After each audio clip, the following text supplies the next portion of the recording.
വന്യജീവി ആക്രമണവുമായി ബന്ധപ്പെട്ട് ബുധനാഴ്ച നിയമസഭയിൽ ഉയർന്നത് കേരള ജനതയുടെ ഒറ്റക്കെട്ടായ ശബ്ദമായിരുന്നു. വന്യജീവി ആക്രമണത്തിന് കേന്ദ്രത്തിൽ നിന്ന് മതിയായ പരിഹാരം ആവശ്യപ്പെട്ട് വനമന്ത്രി എ.കെ. ശശീന്ദ്രൻ അവതരിപ്പിച്ച പ്രമേയം നിയമസഭ ഏകകണ്ഠമായി അംഗീകരിക്കുകയായിരുന്നു.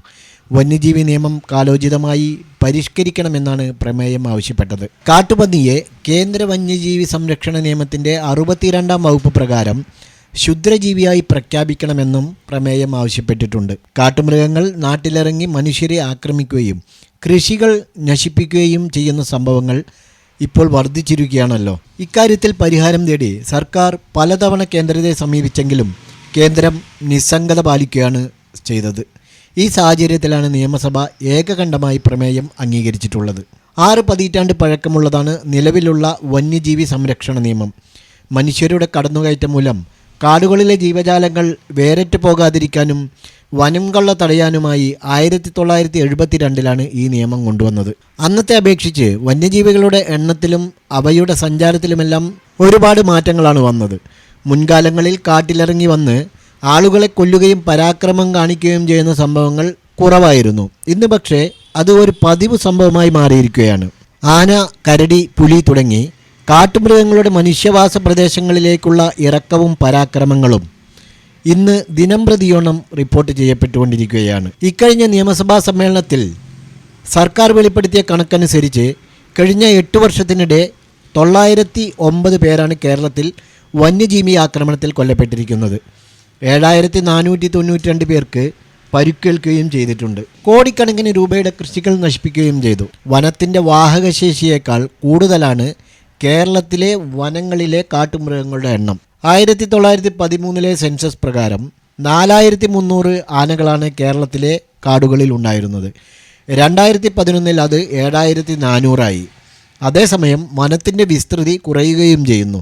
ഇന്ത്യയിലെ മൊത്തം ആനകളുടെ 20%വും രാജ്യത്തിൻ്റെ ഭൂവിസ്തൃതിയുടെ 12% മാത്രം വരുന്ന നമ്മുടെ കേരളത്തിലാണ്.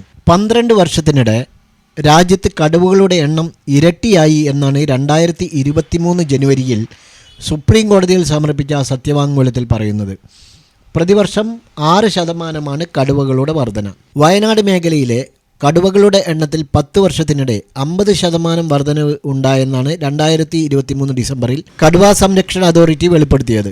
77 ആയിരുന്നു നേരത്തെ മേഖലയിലെ കടുവകളുടെ എണ്ണം. ഇപ്പോൾ 120-ൽ കൂടുതലാണ്. മറ്റു വന്യമൃഗങ്ങളുടെ എണ്ണത്തിലുമുണ്ട് വർധനവ്. അതുകാരണമാണ് കാട്ടുമൃഗങ്ങളുടെ കാടിറക്കം വർദ്ധിക്കാനും അക്രമം പെരുകാനും ഒരു കാരണം. വനത്തിൻ്റെ വാഹക ശേഷിയേക്കാൾ എണ്ണം പെരുകുമ്പോൾ കാട്ടുമൃഗങ്ങൾക്ക് വിഹരിക്കാനുള്ള സ്ഥലങ്ങൾ കുറയുകയും പരസ്പരമുള്ള അക്രമം വർദ്ധിക്കുകയും ചെയ്യും. അക്രമത്തിൽ പരിക്കേൽക്കുന്ന മൃഗങ്ങൾക്ക് മനുഷ്യരെയും വളർത്തുമൃഗങ്ങളെയും ആക്രമിക്കാനുള്ള പ്രവണത കൂടുമെന്നാണ് വിദഗ്ധർ അഭിപ്രായപ്പെടുന്നത്. കാടിൻ്റെ വാഹകശേഷിക്ക് അനുസൃതമായി കാട്ടുമൃഗങ്ങളുടെ എണ്ണം നിയന്ത്രിക്കുക എന്നതാണ് ഇതിനുള്ള ഒരു പരിഹാരം. മൃഗങ്ങൾ കൂടുതലുള്ള മേഖലകളിൽ നിന്ന് കുറവുള്ള മേഖലകളിലേക്ക് മാറ്റുക. അക്രമകാരികളായ, അതായത് പ്രശ്നമുണ്ടാക്കുന്ന ആനകളെയും ഇതര വന്യമൃഗങ്ങളെയും വെടിവെച്ചു കൊല്ലാൻ സാധ്യമാകുന്ന വിധത്തിൽ നിയമത്തിൽ ഭേദഗതി വരുത്തുക എന്നിവയാണ് ഇതിനുള്ള പരിഹാരമായി കാണുന്നത്. അതേപോലെ തന്നെ ചില കർഷക സംഘടനകൾ നേരത്തെ ഒരു നിർദ്ദേശം വെച്ചിരുന്നു.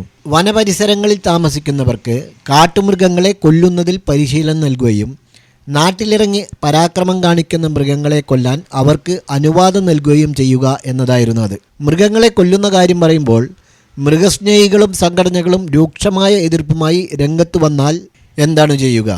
മൃഗസ്നേഹം വേണ്ടത് തന്നെയാണ്. എന്നാൽ മനുഷ്യനെ കൊല്ലുന്ന മൃഗങ്ങളെ യാതൊരു പോറലും ഏൽക്കാതെ സംരക്ഷിക്കണമെന്ന വാദം അംഗീകരിക്കാനാവില്ല. അത് കാട്ടുനീതിയാണ്. മനുഷ്യനോ മൃഗമോ എന്ന ചോദ്യം ഉയരുമ്പോൾ പ്രഥമ പരിഗണന നൽകേണ്ടത് മനുഷ്യന് തന്നെയാണ്. കൃഷിനാശമാണ് മലയോര നിവാസികൾ അഭിമുഖീകരിക്കുന്ന മറ്റൊരു പ്രശ്നം. ദിവസങ്ങളോളം കഠിനാധ്വാനം ചെയ്തും വായ്പകൾ സംഘടിപ്പിച്ചുമാണ് കർഷകർ കൃഷി ഇറക്കുന്നത്. വിളവെടുപ്പ് അടുക്കുമ്പോൾ കാട്ടുമൃഗങ്ങൾ ഇറങ്ങി വന്ന് ഈ കൃഷികൾ പലപ്പോഴും നശിപ്പിക്കുകയാണ്. ലക്ഷങ്ങളുടെ നഷ്ടമാണ് കർഷകർക്ക് അതുമൂലം വന്നു ചേരുന്നത്. കാട്ടുപന്നികളാണ് ഇവയിൽ കൂടുതലായും കൃഷി നശിപ്പിക്കുന്നവ. വൻതോതിൽ പെറ്റുപെരുകുന്ന ഒരു ജീവിയാണ് കാട്ടുപന്നികൾ.